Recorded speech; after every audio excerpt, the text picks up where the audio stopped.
السلام علیکم. آج میں آپ کو بتاؤں گی کہ آدم علیہ السلام کو اللہ تعالیٰ نے کس طرح سے پیدا فرمایا.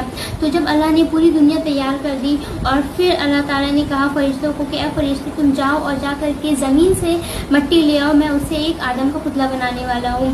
تو پھر وہ فرشتے گئے اور پھر اللہ تعالیٰ نے اسی زمین کی ایک مٹی سے آدم کا پتلا تیار کیا اور پھر کہا کہ تم اے تمام فرشتے اور پھر جو جن تھے جو اللہ تعالیٰ کی عبادت کیا کرتے تھے, جو فرشتے تھے جو اللہ تعالیٰ کی دن رات عبادت کیا کرتے تھے, اللہ تعالیٰ نے حکم دیا کہ اے جن اور اے فرشتے تم جا کر کے آدم کو سجدہ کرو. جب آدم کے پتلے میں اللہ تعالیٰ نے روح ڈال دی تو پھر فرمایا کہ تم دونوں جو ہے وہ ان کو سجدہ کرو.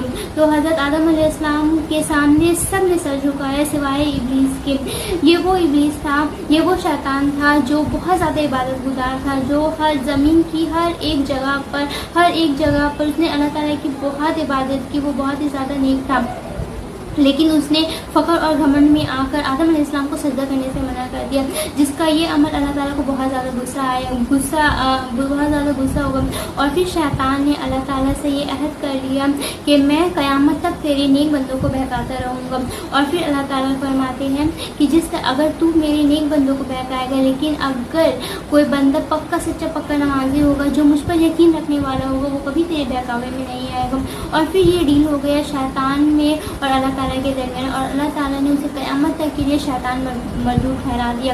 پھر اس کے بعد حضرت آدم علیہ السلام کئی سال تک جنت میں رہنے لگے. اللہ تعالیٰ نے انہیں ہر طرح کی چیزیں پرووائڈ کی, لیکن تب بھی وہ اپنے آپ کو اکیلا محسوس کرتے تھے. پھر اللہ تعالیٰ نے آدم علیہ السلام کا ساتھ دینے کے لیے حوا علیہ السلام کو پیدا کیا, اور پھر وہ دونوں میاں بیوی آرام سے جنت میں رہنے لگے. لیکن اللہ تعالیٰ نے صرف ایک پیڑ کو کے پاس جانے کے لیے منع فرمایا تھا.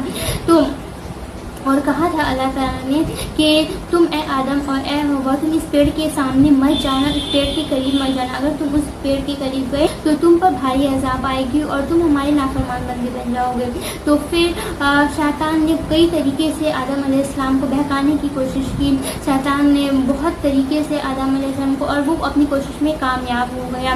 ایک دن حضرت آدم علیہ السلام اس پیڑ کے قریب بھی گئے اور اس کا پھل بھی کھا لیا. جیسے ہی ان دونوں نے وہی پھل کھایا, اللہ تعالیٰ نے ان کے جسم سے جنت کی جو لباس تھا, جنت کا لباس ان سے اتروا لیا اور فوراً ہی ان دونوں کو زمین میں بھیج دیا. اور حضرت آدم علیہ السلام اور حوا علیہ السلام 40 سال تک اللہ تعالیٰ کی عبادت, اللہ تعالیٰ سے معافی مانگتے رہے. پھر جا کر کے اللہ نے 40 سال کے بعد انہیں معاف کیا اور فرمایا کہ اب تم دنیا میں ہی اپنی زندگی گزارو, یہی مرو اور یہی اپنی آبادی بڑھاؤ.